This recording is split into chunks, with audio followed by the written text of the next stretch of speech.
Alright, so we've moved down into episode 123. Um, we're continuing our move through New York City in the Manhattan area looking for characters to unlock. And now we've run into Beth the waitress for the second time. First time we saw her was down in Sokovia, and interestingly enough, the mission is not that different. Okay, I think in Sokovia we had to find customers for her coffee bar, and now, smiley face not included, we need to go run down the coffee drinkers who are still hiding after the first Avengers movie, which has to be a fair amount of time away from this.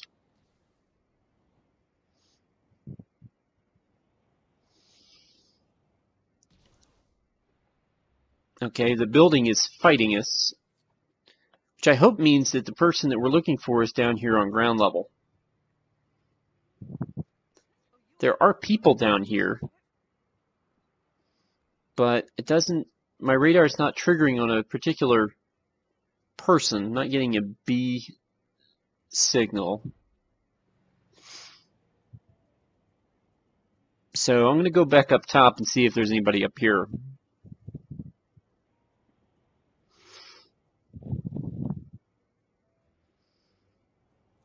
Oh, I would hope there's not anybody up here. I mean, why would you...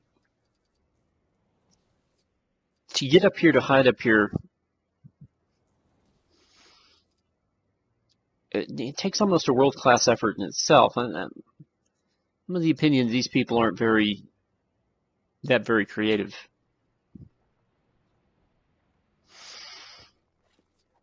But at least they can talk straight, right? Okay. Got plenty of people around here. Oh, here we go. There's the person. So that leaves just two more to go. So looking for those red dots. And again, because the way the city is, people could be down low, people could be up high. Here it doesn't look like the person's going to be up high. It looks like they're going to be down low. So up there they are, hiding underneath the overpass next to that dumpster. And now we just have one more to go.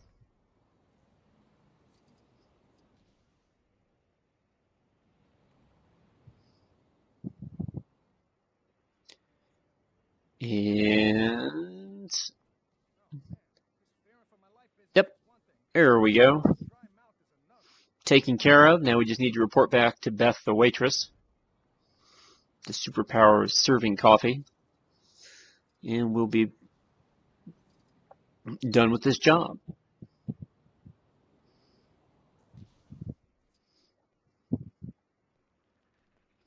so glad everyone got back safe. Thank you so much. And on a side note, only a byproduct of this whole thing, you understand. My tips should start rolling back in. Here, thank you. And we get to unlock the Beth the waitress character. Not sure what her superpower is. Alright, here's an aerial race going from Stark Tower. And we're just going to zoom around this one. Try to clean out these aerial races if we can. Just because they're a little bit more frustrating than the ground races. Yes, I do realize that makes me racist towards ground races as opposed to air races. Don't much care at the moment.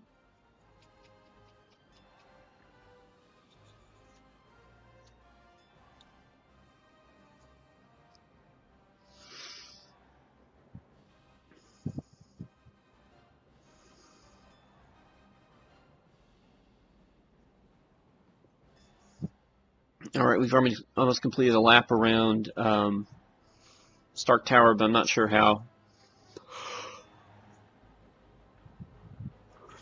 Not sure how the race is going to end. It's going to end down here. Excuse me for the big yawn. If I manage to get it off of the microphone, good for me. But if not, then I hope you didn't. I hope that I don't cause too many of you to yawn as well. And we're going to dive down into another race, relatively close to the place where we were. This one seems to be going down into the city more. If maneuverability was better, or if I had better control, I mean, it's either me or the game, or a combination of both. I'd like these things better,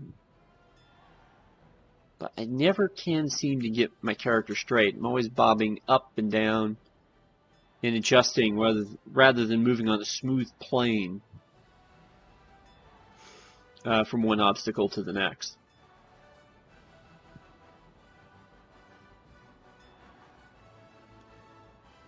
And we're headed up.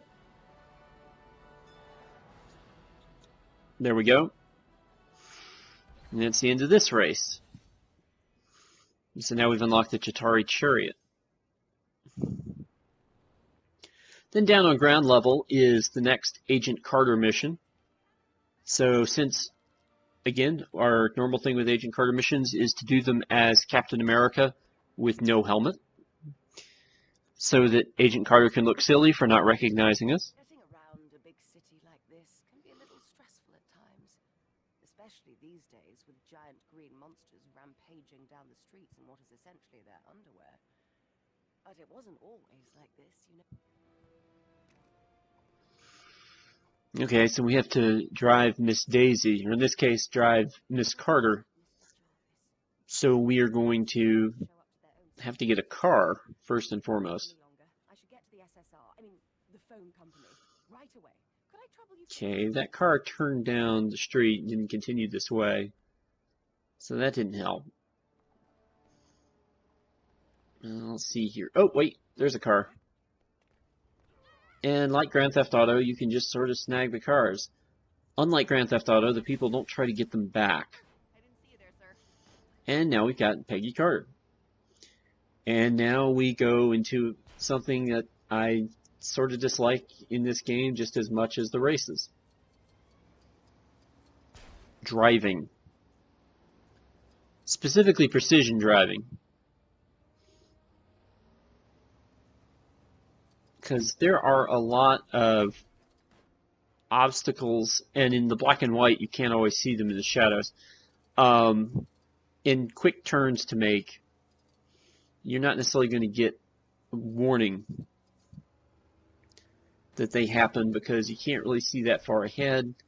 And again, the black and white, doesn't help you out there. So there, we needed to make the turn earlier than we did, so we could get on this overpass.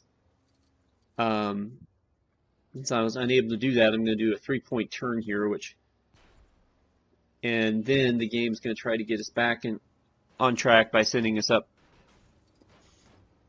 on the other side of this overpass.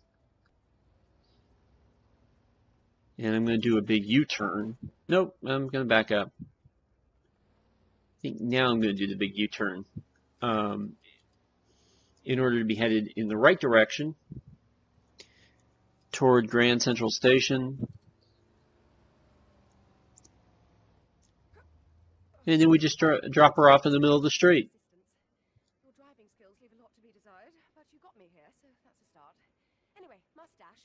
I've got top secret telephones.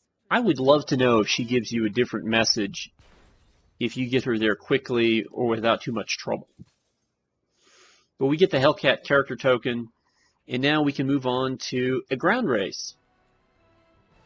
Running around on the side of the river here through Empire State University.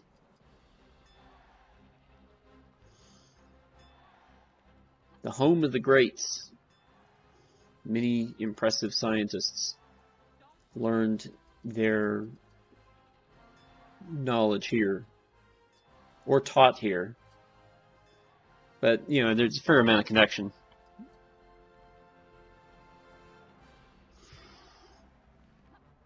Oh, we're going to have to jump over that car.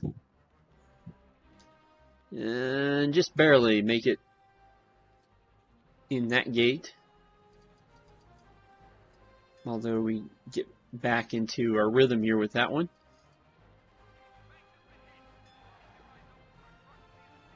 And the main obstacle here is the oncoming traffic. They make sure to put the... It seems like they put the gates in oncoming traffic. Except for the gates here at the end, because we're sort of in the dump, which is, you know, I guess where we need to be. And then we're going to cut away to one final Agent Carter mission for this round of activities. So we'll grab Captain America with no hat again. When Howard Stark's inventions were stolen, Mr. Jarvis and I had to retrace the culprit's escape route through the sewers. It wasn't exactly pleasant, so you can imagine my reluctance to go back a second time. So we need to go get keys out of the sewer. And in good Lego fashion, you can see that something's going to have to be built. So it's a good thing that we have an Iron Man character already. And this is one of the few times... Well, actually, I don't know how often I've used what I believe is the Iron Man Mark 39 suit. The space suit.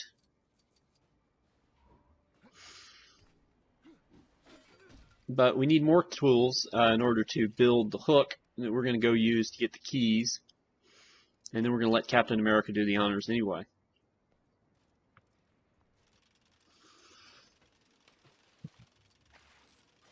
And voila! There they are. Wait until I tell that Mr. Jarvis. You'd think someone with access to Howard Stark's money would just buy another car. Oh well, thank you for your help. You've saved me a bath. And several bars of diamond toilet soap. And we're getting ever closer to completing all those Agent Carter missions. So that's good. And we'll see if we can finish those off next time. See you then.